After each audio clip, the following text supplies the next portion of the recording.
குருவடி சரணம். யூடியூப் நண்பர்கள் அனைவருக்கும் அடியேனின் அன்பான வணக்கங்கள். நான் உங்கள் குருமணிகண்டன் பேசுகிறேன், பொள்ளாச்சியிலிருந்து.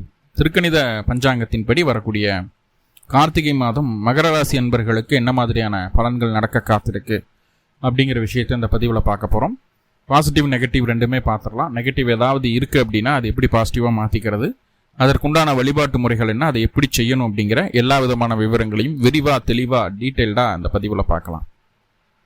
முதல்ல இந்த மாத துவக்கத்தில் என்ன கிரகநிலைகள் மகர ராசிக்கு இருக்குது, மேலும் இந்த மாதத்தில் என்னென்ன கிரகங்கள் பயிற்சி ஆகுது, அந்த கிரக பயிற்சியால் ஏற்படக்கூடிய மாற்றங்கள் என்னென்ன, இதன் அடிப்படையில் தான் இந்த பதிவானது பதிவு செய்யப்படுது. ஸோ அப்படி பார்க்கும்போது இந்த மாத துவக்கத்தில் என்ன கிரகநிலைகள் மகர ராசிக்கு இருக்குது அப்படின்னா, ராசிக்கு 2ஆம் இடத்துல ராகு, குடும்பஸ்தானத்தில் ராகு வந்ததுக்கப்புறம் கொஞ்சம் நெருக்கடிகள் வருமானத்திலையும் குடும்பத்திலையும் இருந்துட்டு தான் இருக்குது.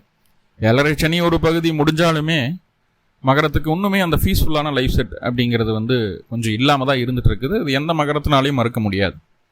ராசிக்கு 3ஆம் இடத்துல சனி பகவான் வக்ரம் பெற்றிருக்கிறார். உங்களுடைய ராசிநாதன் 3ஆம் இடத்துல வக்ரம் பெற்றிருக்கிறார். சனி 3ல் இருக்கிறது நல்லது தான். வக்ரமாக இருக்கிறதுனால கொஞ்சம் தடுமாற்றங்கள் இருக்கும். ஆனால் இந்த மாதம் ஒரு குட் நியூஸ் என்னென்னா, இந்த மாதம் உங்களுக்கு சனி வக்ர நிவர்த்தியும் ஆகிடும். ராசிக்கு 7ஆம் இடத்துல குரு பகவான் வக்ரகதியில் உச்சம் பெற்ற குரு வக்ரமாக இருக்கு. ராசிக்கு 8ஆம் இடத்துல ஆயுள் ஸ்தானத்தில் கேது பகவான், ராசிக்கு 10ஆம் இடத்துல 10ஆம் அதிபதி அப்படின்னு சொல்லக்கூடிய சுக்கிர பகவான் நல்ல பலமா இருக்கிறார், ஆட்சி பலத்தில் இருக்கார். ரொம்ப நல்ல விஷயம். 10ஆம் அதிபதி 5-10க்கு அதிபதி பலம் பெறுவது மகர ராசிக்கு உண்டான ஒரு முக்கியமான கிரகம் அப்படிங்கிறது சுக்கிரன். அவர் பலம் பெறுறது அப்படிங்கிறது ரொம்ப ஒரு யோகமான ஒரு அமைப்பு தான். ராசிக்கு 11ஆம் இடம் அப்படின்னு சொல்லக்கூடிய லாபஸ்தானத்தில் சூரியன், புதன், செவ்வாய். இங்கே சூரியன் அப்படின்னு சொல்லக்கூடிய கிரகம் 11ஆம் இடத்துல இருக்கிறது உண்மையாகவே ஒரு நல்ல விஷயம் தான். என்னதான் ஒரு அஷ்டமாதிபதி ஆனாலும் சூரியன் 11ஆம் இடத்துல கெடுதல் பெருசாக செய்யறது கிடையாது. அதாவது பொதுவாக ஒரு விஷயம் சொல்லுவோம், என்ன அப்படின்னா, லாபத்தில் சூரியன் அமரும் போது ஜாதகத்தில் என்ன பிரச்சனைகள் இருந்தாலும், என்ன தடைகள் இருந்தாலும், என்ன தோஷ சாமியங்கள் இருந்தாலும் அதை லாபச் சூரியன் நிவர்த்தி செய்து விடுவார் அப்படிங்கிற ஒரு எழுதப்படாத விதி ஒன்று இருக்கு. ஸோ அப்படி ஒரு சூழல் ஜாதகத்துக்கே இருக்கும்போது கோச்சாரத்திலையும் லாபத்தில் சூரியன் வருவது நல்ல விஷயம் தான். அந்த லாபாதிபதி பலம் பெற்று சூரியன் அங்கே இருக்கிறது இன்னும் விசேஷம். செவ்வாய் பலமாக இருக்கிறார், கூடவே புதன் வக்ர நிலையில் இருக்கு. ஸோ இதுதான் இந்த மாத துவக்கத்தில் இருக்கக்கூடிய கிரக நிலைகள். மேலும் இந்த மாதத்தில் என்னென்ன கிரகங்கள் பயிற்சி ஆகுது அப்படின்னு சொல்லி பார்த்துட்டோம்னா, முதல்ல இந்த மாத துவக்கத்திலேயே ராசிக்கு 10ஆம் இடத்துலேருந்து 11ஆம் இடத்துக்கு சூரியன் பயிற்சி ஆயிடுறார். இந்த மாதம் முழுக்க சூரியன் 11ஆம் இடத்துல தான் இருக்கக்கூடிய ஒரு சூழ்நிலை. கார்த்திகை மாதம் 7ஆம் தேதி 23/11/2025 அன்னைக்கு புதன் பகவான் உங்களுடைய ராசிக்கு 11ஆம் இடத்திலிருந்து 10ஆம் இடத்துக்கு பயிற்சி ஆகிறார். வக்ரம் பயிற்சி ஆகுது. ஆல்ரெடி புதன் வக்ரம் சொல்லிட்ட மாத துவக்கத்திலேயே வக்ரம் பெற்ற கிரகம் வக்ர பயிற்சியை பின்னோக்கி நகருது. துலா ராசிக்குள்ள போறாரு. கார்த்திகை மாதம் 13ஆம் தேதி நவம்பர் 29 அன்னைக்கு அவர் வக்ர நிவர்த்தி அடைஞ்சு கார்த்திகை 20ஆம் தேதி டிசம்பர் 6ஆம் தேதி மறுபடியும் எகைன் விருச்சிக ராசிக்குள்ள பயிற்சி ஆகிறார், நேர்கதியில் பயிற்சி ஆகிறார். அப்போது உங்களுடைய 6ஆம் அதிபதி வேலையை சொல்லக்கூடியவருக்கும், தாய்மாமனை சொல்லக்கூடியவருக்கும், நோய் எதிர்ப்பு கடன்களை சொல்லக்கூடியவருக்கும், உங்களுக்கு அதிர்ஷ்டத்தை தரக்கூடிய பாக்கியத்தை தரக்கூடிய பாக்கியாதிபதியும் புதன் தான். இவர் கொஞ்சம் ஆக்சிலேஷனில் இருக்கார் இந்த மாதம். ஸோ என்ன நடக்க போகுது அப்படிங்கிறத பார்க்கலாம். 10ஆம் தேதி, அதாவது கார்த்திகை 10 நவம்பர் 26ஆம் தேதி சுக்கிர பகவான் உங்கள் ராசிக்கு 10ஆம் இடத்துலேருந்து 11ஆம் இடத்துக்கு பயிற்சி. 10ஆம் அதிபதி 11, 5ஆம் அதிபதி 11 இருக்கிறதெல்லாம் நல்ல விஷயம்தான், ரொம்ப ரொம்ப நல்ல விஷயம்.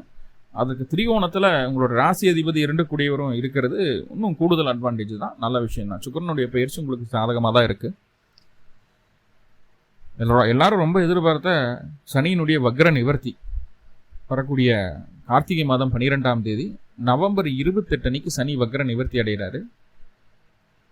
அதே நேரத்தில் கார்த்திகை மாதம் 19ஆம் தேதி டிசம்பர் 5ஆம் தேதி குரு பகவான் உங்களுடைய ராசிக்கு 7ஆம் இடத்துலேருந்து 6ஆம் இடத்துக்கு வக்ர பயிற்சி ஆகுது. குரு பயிற்சியும் இருக்கு, வக்ர பயிற்சி ஆகுது அதுவும். சரிங்களா? அதே நேரத்தில் கார்த்திகை மாதம் 21ஆம் தேதி 7/12/2025 அன்னைக்கு செவ்வாய் உங்களுடைய ராசிக்கு லாபாதிபதி உங்களுடைய ராசிக்கு 11ஆம் இடம் அப்படின்னு சொல்லக்கூடிய லாபஸ்தானத்திலிருந்து 12ஆம் இடம் அப்படின்னு சொல்லக்கூடிய விரயஸ்தானத்துக்கு பயிற்சி ஆகிறார்.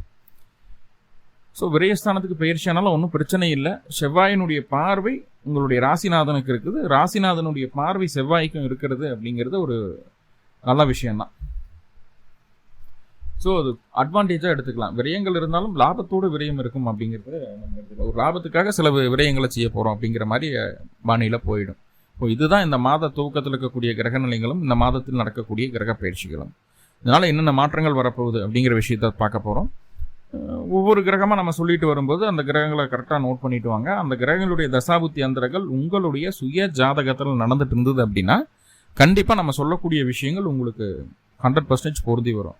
அப்போ தசாபுத்தி இல்லை அப்படின்னா பொருந்தாதா சார்னா அப்பவும் பொருந்தி வரும். ஆனால் வாழ்வியல் மாற்றங்களில் பெரிய லெவலில் அது டிஃப்ரென்ஸை காட்டாது, புரிஞ்சுக்கோங்க. ஆனால் பலன் நடக்காமல் போகிறதுக்கு வாய்ப்புகளே இல்லை. பொறுமையாக கேளுங்க. இந்த ராஜ கிரக சேர்க்கைன்னு சொன்னோம் இல்லையா, சூரியனும் செவ்வாயும் தான் அந்த ராஜ கிரக சேர்க்கை. அது மிகப்பெரிய யோகத்தை செய்ய காட்டிருக்கு. ஏன்னா லாபத்தில் அந்த ராஜ கிரக சேர்க்கை இருக்கு. என்ன செய்ய காத்திருக்கு அப்படிங்கிறத பார்க்க. முதல்ல சூரியன் அஷ்டமாதிபதியாகி உங்களுடைய ராசிக்கு 11ஆம் இடம் அப்படின்னு சொல்லக்கூடிய லாபத்தில் இந்த மாதம் முழுக்க இருக்க போறார். சூரியன் 11ஆம் இடத்துல இருந்தா என்னென்ன விஷயங்கள் நடக்க காத்திருக்கு அப்படின்னு சொல்லி பார்க்கலாம். முதல்ல பாசிட்டிவான விஷயங்களை பார்த்துடலாம். அரசாங்க அரசியல் சம்பந்தப்பட்ட விஷயங்கள்ல ஏதாவது உங்களுக்கு சாதகமாக நடத்தி கொள்ளணும் அப்படின்னா இந்த காலகட்டத்தை சரியாக பயன்படுத்திக்கோங்க. இந்த மானியம் வாங்கிறது, கவர்மெண்ட்லேருந்து ஏதாவது உங்களுக்கு பண வருமானத்திற்கான ஒரு அமைப்புகளை சொல்கிறது, கவர்மெண்ட் லோன் வாங்கிறது, அதே போல் வந்து நலவாரியம் மூலயமா என்ஜிஓ மூலயமா உங்களுக்கு தேவையான ஒரு ஸ்கீமை உருவாக்கிறது, ஒரு லேண்டு வாங்கிறதுக்கோ இல்லை வீடு கட்டுறதுக்கோ ஏதாவது ஒரு கிளைம் கிடைக்கிறதுக்கான முயற்சிகள் எடுக்கிறது. ஸோ இது எல்லாமே இந்த மாதம் பண்ணலாம். அது உங்களுக்கு சக்ஸஸ் ரேட்டை அதிகப்படுத்தி கொடுக்கும் அப்படிங்கிறது சொல்லுது. அதே போல் வந்து குழந்தைகள் மூலமாக உங்களுக்கு சொத்து சேர்க்கையோ குழந்தை வழி உங்களுக்கு ஒரு பெயர் புகழ் அந்தஸ்து உருவாகிறதோ குழந்தைகள் மூலமாக ஏதாவது ஒரு வகையில் உங்களுக்கு நன்மைகளை இந்த சூரியன் கொடுத்துட்றாரு. 3வது விஷயமா ரொம்ப முக்கியமான ஒரு சம்பவம் என்னன்னா, உங்களுடைய கோச்சார அமைப்புகளில் இந்த ராகு கேதுவனுடைய பாதிப்பு இருக்கு இல்லையா. 3ஆம் இடத்துல சனி அவர் பாதிக்கிறது இல்லை, குரு 6ல் மறைவார் இந்த மாதத்தில். ஸோ அந்த பாதிப்பு, அப்போ குரு ராகு கேதுவினால் ஏற்படக்கூடிய பாதிப்புகளை 90% இந்த சூரியன் குறைச்சிருவார். என்ன அப்படின்னா, நம்ம சொன்ன வாக்கை காப்பாற்ற முடியாமல் போயிருக்கும். குடும்பத்தில் இருக்கக்கூடிய நபர்கள் நம்மளுக்கு எகென்ஸ்டாக மாறிடுவாங்க. நம்மளுடைய பேச்சுக்கு அங்கே ஒரு மதிப்பு மரியாதை இல்லாமல் போகும். குடும்பத்துக்கு கூட இருந்து சர்வே பண்ணுறதுக்கு நம்மளுக்கு விருப்பம் இல்லாமல் இருக்கும். குடும்பத்தில் இருக்கக்கூடிய நபர்கள் ஆளாருக்கு ஒவ்வொரு திசையில் இருப்பாங்க. அந்த சிங்கம் 4 மூலைக்கு 4 பக்கம் பார்த்த மாதிரி இருக்கு இல்லையா, அந்த மாதிரி ஆளாளுக்கு 4 மூலைக்கு 4 பக்கம் பார்த்த மாதிரி இருப்பாங்க. ஸோ அதில் ஒரு தெளிவு இல்லாமல் இருக்கும். ஒரு விஷயம் வேணுமா வேண்டாமான்னு முடிவெடுக்க மாட்டோம். சரியான பழக்க வழக்கங்கள் இருக்காது. தவறான பழக்க வழக்கங்களை பழகிட்டு இருப்போம். இல்லை தவறான எண்ணமுடைய நபர்கள் நம்மளுக்கு நண்பர்களாக வந்து சேருவாங்க. அதனால் நம்மளுடைய பழக்க வழக்கங்கள் எல்லாம் மாறி இருக்க வாய்ப்பு இருக்குது. கண் சம்பந்தமான பிரச்சனைகள் ஏற்பட்டிருக்கும்.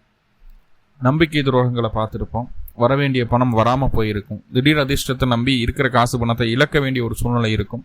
புதுசாக பிஸ்னஸ் பண்ணலாம் பிடிக்கலாம் அப்படின்னு சொல்லிட்டு இன்வெஸ்ட் பண்ணி போட்டு அதன் மூலமாக நல்ல லாபத்தை பார்க்க முடியாத ஒரு சூழ்நிலை உருவாயிருந்திருக்கும். இப்படி எல்லா விதமான விஷயங்களுமே கடந்த காலகட்டங்களில் உங்களுக்கு நடந்திருக்கும். கணவன் மனைவி உறவுகளை கூட நிறைய விரிசல் இருக்கும். நம்ம வாழ்க்கை துணையை நம்மளால் திருத்தவே முடியல, நம்ம என்ன சொன்னாலும் அவங்க கேட்க மாட்டுறாங்க அப்படிங்கிற ஒரு சிந்தனையோட போய்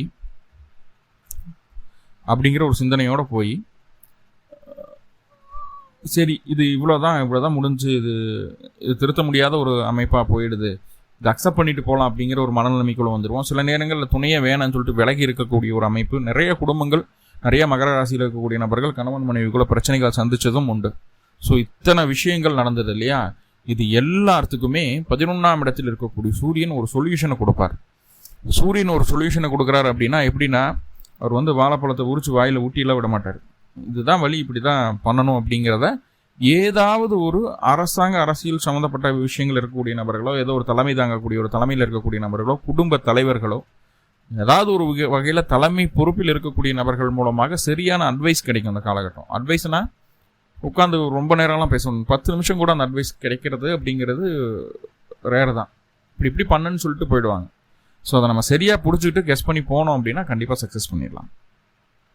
ஸோ அப்போது ராகு கேது குருவினால் ஏற்படக்கூடிய அத்தனை விதமான பாதிப்புகளையும் இந்த சூரியனாகப்பட்ட கிரகம் 11ஆம் இடத்து சூரியன் உங்களுக்கு நீக்கி தருகிறார் அப்படிங்கிறது எப்பேற்பட்ட நல்ல விஷயம் இல்லையா.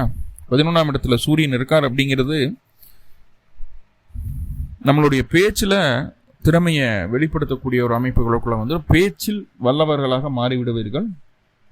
அதே நேரத்தில் இத்தனை பிரச்சனை இருக்குது, சரி இதெல்லாம் எப்படியா சரி கட்டணும்னு சொல்லி போட்டு விடாமுயற்சின்னு ஒன்று இருக்கு இல்லையா, விடாமுயற்சி ஏற்படுத்துவோம், விடாமுயற்சி செய்வோம். அது நம்மளுக்கு ஃபைனலாக சக்ஸஸ்ஃபுல்லான ரேட்டை கொடுத்துரும். மனம் உடைந்து போயிருந்த சூழலெல்லாம் தாண்டி மனதைரியம் அதிகமாக இருக்கக்கூடிய ஒரு சூழ்நிலையை சொல்கிறது. அதே போல் கெட்ட பழக்க வழக்கங்களை நீக்கி நல்ல நண்பர்கள், விட்டு போன நண்பர்கள் மீண்டும் நம்மளை தொடர்பு கொள்ளக்கூடிய ஒரு வாய்ப்புகளை சொல்கிறது. நல்ல நண்பர்களினுடைய பழக்க வழக்கத்தால் பிரச்சனைகள் தீர்வுக்கு வருவதற்குண்டான ஒரு சூழல்களை சொல்கிறது. அவர்களால் லாபமும் உண்டாகிறது. உழைப்பினுடைய அருமையை இந்த 11ஆம் இடத்து சூரியன் எடுத்து தருவார். உங்களுக்கு நல்ல வேலையாட்கள், உங்களுக்கு கீழே வேலை செஞ்சுட்டு இருக்கக்கூடிய நபர்கள் உங்களுக்கு எகென்ஸ்டாக வேலை செஞ்சுட்டு இருந்தாங்கன்னா இனி அதெல்லாம் மாறி போயிடும். உங்களுக்கு சாதகமாக அவங்க நடந்துக்கிறதுக்கு உண்டான ஒரு வாய்ப்புகளை சொல்லுது. முக்கியமாக அரசியல் இருக்கக்கூடிய நபர்கள், அரசியல்வாதிகளாக இருக்கிறவங்க, கவர்மெண்ட் ஜாப்ல இருக்கிறவங்க எல்லாத்துக்குமே இது பொற்காலம் தான். ரொம்ப ரொம்ப ரொம்ப ரொம்ப சக்ஸஸ்ஃபுல்லான ஒரு விஷயத்த இந்த மாதம் நீங்கள் அழகாக செய்துடுவீங்க.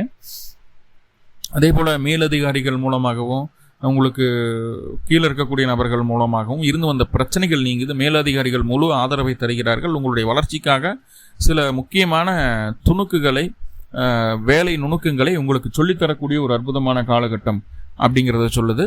மூணாவதாக ரொம்ப ரொம்ப முக்கியமான விஷயம் என்னென்னா, எதிரிகளை அழிப்பதற்குண்டான அந்த சமயோஜித புத்தியை சூரியன் உங்களுக்கு தருவார். யார் எதிரி, அவனை எப்படி அட்டாக் பண்ணணும், என்ன பண்ணால் அவங்ககிட்ட இருந்து நம்ம ரிலீஃப் ஆக முடியும், என்ன பண்ணால் நம்ம சக்ஸஸ் பண்ண முடியும் அப்படிங்கிற ஒரு நல்ல விஷயத்தை உங்களுக்கு கற்றுக் கொடுத்துருவார். ஸோ இதெல்லாமே சூரியன் 11ஆம் இடத்துல இருக்கிறதுனால உங்களுக்கு கிடைக்கக்கூடிய நன்மைகளாக இருக்குது. தீமைகள் அப்படின்னு சொல்லும்போது கொஞ்சம் உண்டு. 11ஆம் இடத்துல சூரியன் இருந்தால் என்னென்னா, ஓவராக ஆசைப்பட்டீங்கன்னா அந்த சூரியன் என்ன பண்ணுறாருங்க, ஓவராக ஆசைப்படும் போது நம்மளுடைய ஆசைகளுக்கு எதிராக செயல்பட தீர்மானத்தை விடுகிறார் அப்படிங்கிறத சொல்லுது. அதே நேரத்தில் சிறு வயதாக இருக்கக்கூடிய நபர்களுக்கு கொஞ்சம் பொருளாதார ரீதியான நெருக்கடிகளை இந்த சூரியன் கொடுத்துட்றாரு. சிறு வயதாக ஒரு 25-30 வயசுக்குள்ள இருக்கிறீங்க அப்படின்னா பொருளாதார நெருக்கடிகளை சூரியன் கொடுத்துட்றாரு அப்படிங்கிற மாதிரியான விஷயங்களை சொல்லுது. அதே போல் வயது முதிர்ந்த நபர்களுக்கு ஆயுள் சம்பந்தமான பிரச்சனைகள் ஏதாவது இருந்து, ஆயுள் பயம் இருந்துட்டு இருந்ததுன்னா அந்த ஆயுள் பயத்தவே இந்த சூரியன் போக்கிடுது. சரிங்களா? மூத்த சகோதரத்தின் மூலமாக ஏதாவது ஒரு காரியம் நடக்கணும், பிடிக்கணும்னு விருப்பப்பட்டு அவங்ககிட்ட போய் அப்ரோச் பண்ணிங்கன்னா அது நடக்காது, அவங்க உதவி பண்ண மாட்டாங்க அப்படிங்கிறது ஸ்ட்ராங்காக இப்போவே சொல்லிடுறேன். ஸோ அவங்களுடைய உதவி செய்கிற இடத்துல அவங்க இருந்தாலுமே உதவி செய்ய மாட்டாங்க அப்படிங்கிறத சொல்லுது. புரிஞ்சுக்க வேண்டியதாக இருக்கும். சரிங்களா? ஸோ 11ஆம் இடத்துல இருக்கக்கூடிய சூரியன் கொஞ்சம் நன்மைகள் அதிகமாக செய்தாலும் சின்ன சின்ன விஷயங்களில் கொஞ்சம் பேக்லாக கொடுக்குறாரு. ஸோ அதை நம்ம கவனமாக பார்த்துக்கணும். அதே நேரத்தில் 6ஆம் அதிபதியான புதன் பகவான் ராசிக்கு 11ஆம் இடத்துல முதல் 7 நாட்கள் இருக்காரு. 11ஆம் இடத்துல புதன் இருக்கிறது அப்படிங்கிறதும் 6ஆம் அதிபதி 11 இருக்கிறதும் அப்படிங்கிறது வந்து ஒரு நல்ல விஷயம் தான். என்னன்னா, நம்மளுக்கு எதிரியாக இருக்கிறாங்க, பகைமையை வளர்த்துக்கிட்டே இருக்காங்க அப்படின்னு நம்ம நினச்சிட்டு இருக்கோம். ஆனால் எதிரிகள் மூலமாக கூட இந்த காலகட்டம் நம்மளுக்கு லாபம் வர்றதுக்கு வாய்ப்பு இருக்குது. எப்படின்னா, கார்த்திகை மாதம் 1ஆம் தேதியிலேருந்து 7ஆம் தேதி வரைக்கும், அதன் பின்பு கார்த்திகை மாதம் 20ஆம் தேதியிலேருந்து கார்த்திகை மாதம் முடிகிற வரைக்கும் 29ஆம் தேதி வரைக்கும் எதிரிகளால் லாபத்தை அடையக்கூடிய ஒரு சூழல் உண்டாகுது. அதே போல் வேலையில் இருந்து வந்த எல்லா விதமான பிரச்சனைகளும் நீங்கும். அது உங்களுக்கு வேலையில் இருந்து வந்த பிரச்சனைகள் நீங்கி உங்களுக்கு ஒரு போஸ்டிங் கிடைக்கிறதோ, இல்லை அடுத்த லெவலுக்கு நீங்கள் போகிறதோ, இல்லை வேலை சம்பந்தமான விஷயங்களுக்காக தொலைதூரங்கள் பயணங்கள் மேற்கொள்ள வேண்டிய ஒரு சூழல் உண்டாகிறதோ, இடமாற்றம் உண்டாகிறதோ, இதெல்லாம் நடக்கிறதுக்கு வாய்ப்புகளை சொல்கிறது. எல்லாமே உங்களுடைய நேர்மையாலையும் தெள்ள தெளிவான சிந்தனையினாலையும் தான் கிடைக்குது. உங்களுடைய அதிர்ஷ்டம் உங்களுக்காக இந்த காலகட்டம் கதவை திறந்து வைக்கும் அப்படிங்கிறது சொல்லி. ஏன்னா பாக்கியாதிபதி 11 வந்து உட்கார்றாரு. சரிங்களா? அப்போது அதிர்ஷ்ட கதவு திறக்க போகுது அப்படிங்கிறத எளிமையாக சொல்லிடலாம். ஸோ அந்த மாதிரியான ஒரு சூழ்நிலைகளை இந்த காலகட்டம் சொல்கிறது. அதே நேரத்தில் 11ஆம் இடத்துல அந்த புதன் இருக்கிறதுனால உங்களுடைய மூத்த சகோதரம், சித்தப்பா அப்படிங்கிற உறவுகளுக்கு இந்த காலகட்டம் தேவையில்லாத சங்கடங்கள், பிரச்சனைகள் வருவதற்கு வாய்ப்புகள் உண்டு. அவர்களுக்கு உடல் ரீதியான தொந்தரவுகளை இந்த புதன் பகவான் ஏற்படுத்துவதற்குண்டான சூழல்களை சொல்கிறது. அவர்களுக்கு சற்று மகிழ்ச்சி குறைவு ஏற்படுவதற்குண்டான வாய்ப்புகளை சொல்கிறது. உங்களுடைய மூத்த சகோதரமோ உங்களுடைய சித்தப்பா அப்படிங்கிற உறவுகளுக்கு அடைக்க முடியாத அளவு கடன் ஏற்படும். அப்போ இது உங்களுக்கு தெரிஞ்சிருச்சு அப்படின்னா நீங்கள் முன்னாடியே அவங்கள ப்ரிகாஷனாக சில விஷயங்களை சொல்லி அவங்கள கைட் பண்ணி சரியாக அவங்கள நிப்பாட்டிட்டீங்கன்னா போதுமானது. ஓகே.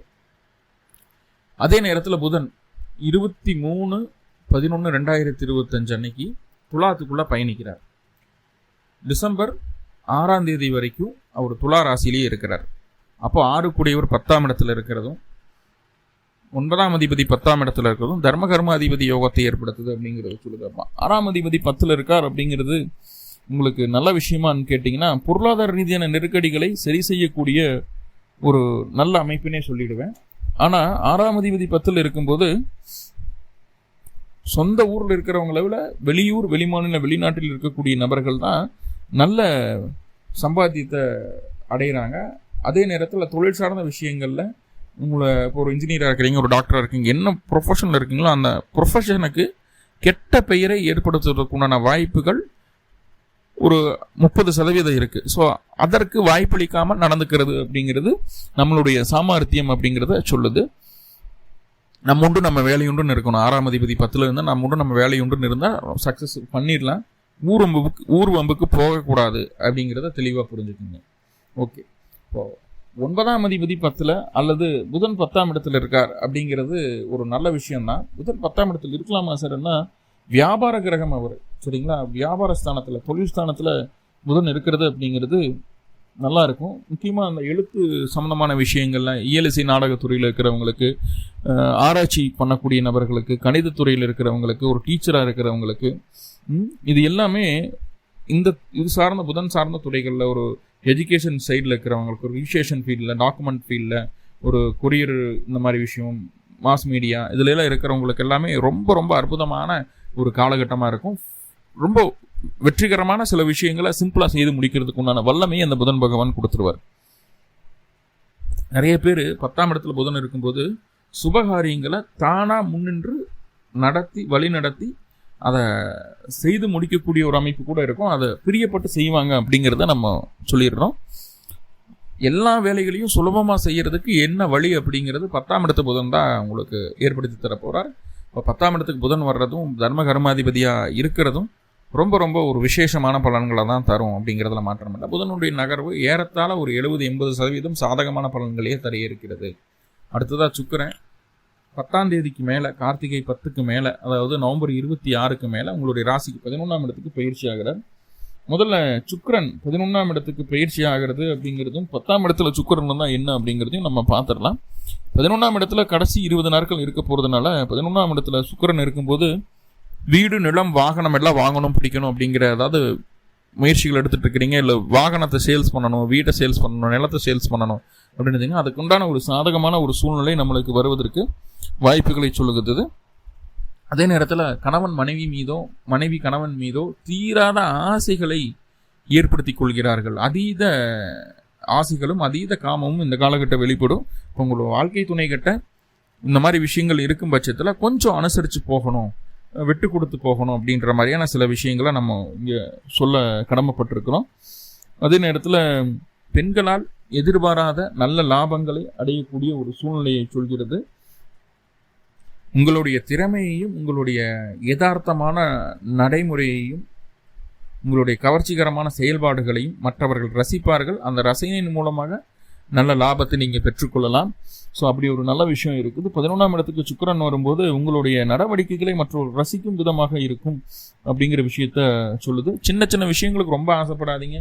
ஃபாஸ்ட் ஃபுட் அதிகமாக சாப்பிடாதீங்க. இந்த பக்கம் கிரேவிங்காக இருக்கும், ஃபாஸ்ட் ஃபுட் சாப்பிட்ணும், ஸ்வீட் சாப்பிட்ணும் அப்படிங்கிற அந்த ஆசை, டிசைர் அதிகமாக இருக்கும். ஸோ அதில் மட்டும் கொஞ்சம் கான்சன்ட்ரேட் பண்ணிங்கன்னா போதுமானது. வயது முதிர்ந்தவர்களுக்கு, முக்கியமாக அந்த சுகர் பேஷண்ட்ஸுக்கு கண்ட்ரோலே பண்ண முடியாதுங்க. சாப்பிட்டே ஆகணும் அப்படிங்கிற எண்ணம் இருக்கும். யாருக்கும் தெரியாமல் கூட போய் சுகர் 400-500 இருக்கும், யாருக்கும் தெரியாமல் போய் ஸ்வீட் சாப்பிட்ணும், இந்த பஜ்ஜி போண்டா சாப்பிட்ணும், இந்த என்ன சொல்கிறது ஃபாஸ்ட் ஃபுட் ஐட்டங்களை சாப்பிடணும் அப்படிங்கிற எண்ணத்தை கொடுத்துரும். ஸோ அதில் மட்டும் கொஞ்சம் கான்சன்ட்ரேட் பண்ணிங்கன்னா போதுமானது. 11ஆம் இடத்து சுக்கிரனும் 10ஆம் இடத்து சுக்கிரனும் உங்களுக்கு எந்த விதமான பாதகங்களையும் செய்ய மாட்டார். தொழிலில் எண்ணிய எண்ணங்களை நிறைவேற்றக்கூடிய ஒரு அமைப்புகளை தான் இருக்குது. தொழில் சார்ந்த விஷயங்களும் வேலை சார்ந்த விஷயங்கள்லையும் அடுத்துக்கிட்ட நகர்வை நோக்கி அந்த சுக்கிரன் உங்களுக்கு எடுத்துகிட்டு போவார் அப்படிங்கிறத சொல்லுது. 11ஆம் இடத்துல இருக்கக்கூடிய செவ்வாய் என்ன செய்கிறார்? 11ஆம் அதிபதி 11ல் இருக்கலாமா சார் அப்படின்னா, 11ஆம் அதிபதி 11ல் இருந்தால் நன்மை தான்.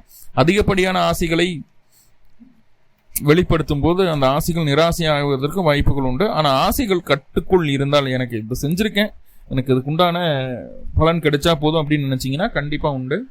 இந்த காலகட்டம் யாரையும் ரொம்ப நெகட்டிவாக பேசிடாதீங்க. நீங்கள் இந்த காலகட்டம் என்ன சொன்னாலும் அது அப்படியே பழிக்கும், அப்படியே நடக்கும். நல்ல வாக்கு பலம் உண்டு அப்படிங்கிறது சொல்லுது.